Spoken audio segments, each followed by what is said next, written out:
ওই সমস্ত মানুষ একদল যারা যুবক অবস্থায় আল্লাহ তাআলার ইবাদত বন্দেগী করেছে, আল্লাহর দেওয়া হুকুম আদায় করেছে, আল্লাহর দেওয়া নিষেধগুলো সে বর্জন করেছে। এইভাবে সে নৌজওয়ানিটাকে কাজে লাগিয়ে লাগিয়ে এক সময় বৃদ্ধ হয়ে গেছে।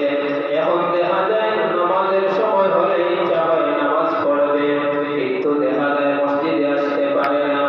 দেখা যায় নৌজওয়ানি অবস্থায় শেষ রাতের তাহাজ্জুদের নামাজ পড়তো, কিন্তু এখন বৃদ্ধ হওয়ার কারণে সে শেষ রাত উঠতে পারে না।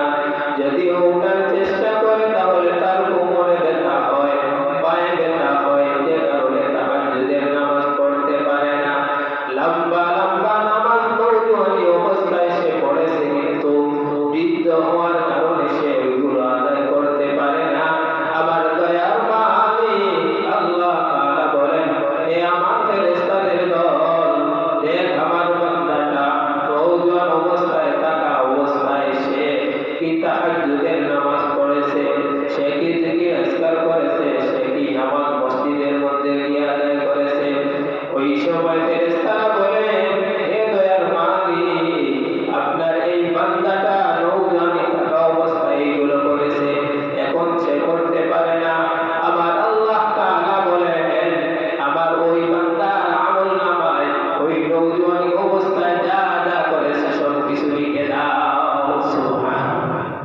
তাহলে বান্দা বুড়ো হয়ে গেছে, নেক কাজ করতে পারছে না, কিন্তু ওই যে যুবক অবস্থায় করেছিল, ওই যুবক অবস্থায় করার কারণে তার আমল নামা ওইগুলো লিখে দেওয়া হবে, পেনশন দেওয়া হবে।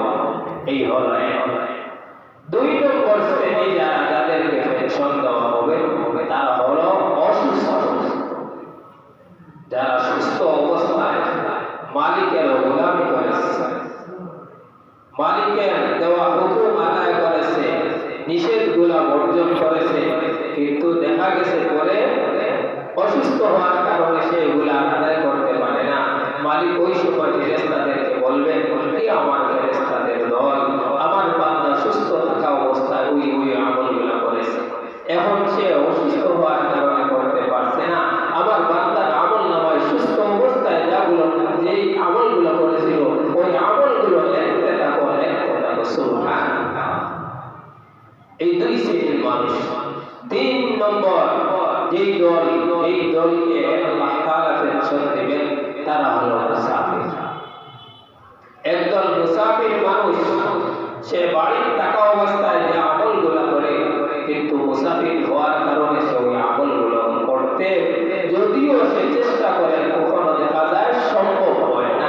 এজন্য আল্লাহ তাআলা বলেন, আমার যে বান্দাটা বাড়ির থাকা অবস্থায়, মুকিম থাকা অবস্থায় যে আমলগুলো করত, এখন করার ইচ্ছা সত্ত্বেও সে করতে পারছে না, সে মুসাফির হওয়ার কারণে, যাও আমার বান্দা বাড়িতে থাকা অবস্থায়, মুকিম থাকা অবস্থায় যে আমলগুলো করেছে ওই আমলগুলো তার আমল নামায় লিখতে থাকো, লিখতে থাকো। সুবহানাল্লাহ। তাহলে